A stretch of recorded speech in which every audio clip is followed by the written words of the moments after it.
No a potom, keď sme začali už naozaj akože moci, na novo od toho 15. októbra 84, tak sme boli zostava vlastne Fando už bol, áno, gitara, Bohuš konečný banjo, Vlado Kavulič bicie a spev, hej, všetko sme špívali. Miky Potočňák spev a fúkacia harmonika, Pavol Janík Kvašňák gitara, spev a ja kontrabas. Ja spev. Takže v tejto zostave sme hrali od 84 až do 86. Potom odišiel Miky Potočňák a v 86. prišiel Ivan Benko ako moderátor. Čiže sme sa dali dohromady dajakým spôsobom, tým vyšším zásahom, lebo my v civile sme boli aj natúrovo, neboli sme už úplne totožné natúry, že každý bol kus ináč rozmýšľal, kus iná osobná zvola, ale co nás spájalo, bola v prvšej radze sme boli kamaráci, ktorí spolu fungovali, ktorí dokázali spolu byť a proste to nadšenie. Aj sme šepovadzeli, samozrejme, ale väčšinou o muzike sme šepovadzeli, že nie o nejakých iných vecoch, to sme až tak neriešili, ale o muzike, že jak to zrobiť, že to bolo co najlepšie, hej? Lebo aj tá naša tvorba bola taká spoločná, že dakedy takto prišiel už hotovú pesničku, dakedy bolo tak, že takto donesol text, takto druhý urobil muziku a všelijaké možné kombinácie tej tvorby je, ale ten výsledok bol taký spoločný. Mám na tričku, že 40 rokov v Mlokoch, to by bolo 15. októbra minulého roku. Reálne sme odhrali 38 rokov, hej, bolo do roku 2022 už kvôli zdravotným problémom. Ďalším kapele nehráme, nekoncertujeme, ale chvála Bohu, prišli sme naozaj s dačím originálnym a to, že nás to trímalo ako tú partiu, tak sa ukázalo, že to má zmysel, hej. 1. apríla, čiže dobrá veľká sranda, 88 sme začali potvrdzenú spoluprácu so Slow Koncertom, čo bola vtedy jediná profesionálna agentúra. A už vtedy sme mali možnosť ísť na voľnú nohu, akože živiť tú muziku.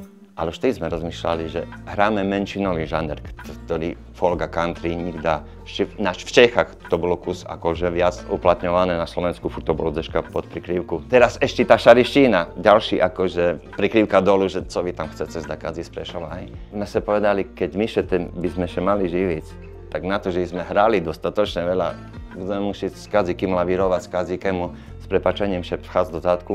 Prišli sme na to, že keď sme to mali jak robotu, že by nás to asi vás rýchlo prestalo baviť. Tak sme sa povedali, nie, my sa radšej vytrapíme. My sme naozaj, každý sme chodzili do roboty, kým neprišla revolúcia, sme chodzili do roboty. A tie prvé roky len sme vynašali z domu peniaze a pchali do techniky, do aparatúry, do nástrojoch.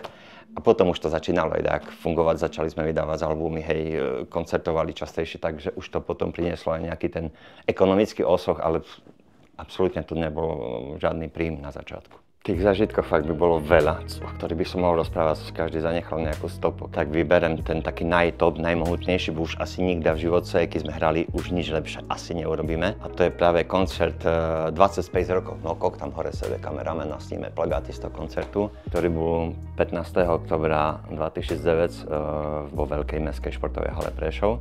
A filozofia toho celého bola, ktorá sa nám podarila naplniť, že vlastne hráme 25 roky, už máme nejaké renomé tu, nielen po Prešove, ale po Slovensku aj mimo Slovenska, bo už sme aj v ktorých štátoch koncertovali. Takže urobíme taký veľkolepý koncert a že prizveme ako hosti iné prešovské kapely, ktoré už každý v tej svojej branži podľa toho, ako muziku hraje, už dosahli nejaké svoje mety a už boli rešpektované kapely. A dáme im ale podmienku, že musia minimálne jednu našu pesničku zašpívať svojim aranžma. A vlastne jediný z tých všetkých hostí, ktorí u nás potom boli, bol taký, ktorého my sme neovplyvnili skoro žiadnym spôsobom, a to bol Peťo Lípa, ktorý je rodzený Prešovčan, roky tu žil, ale potom odišiel študovať do Bratislavy, už ostal tam a začal robiť jazz a stala sa z neho, dá sa povedať, svetová hviezda. Čiže my sme jeho nestihli tak ovplyvniť, bo je generačne starší od nás.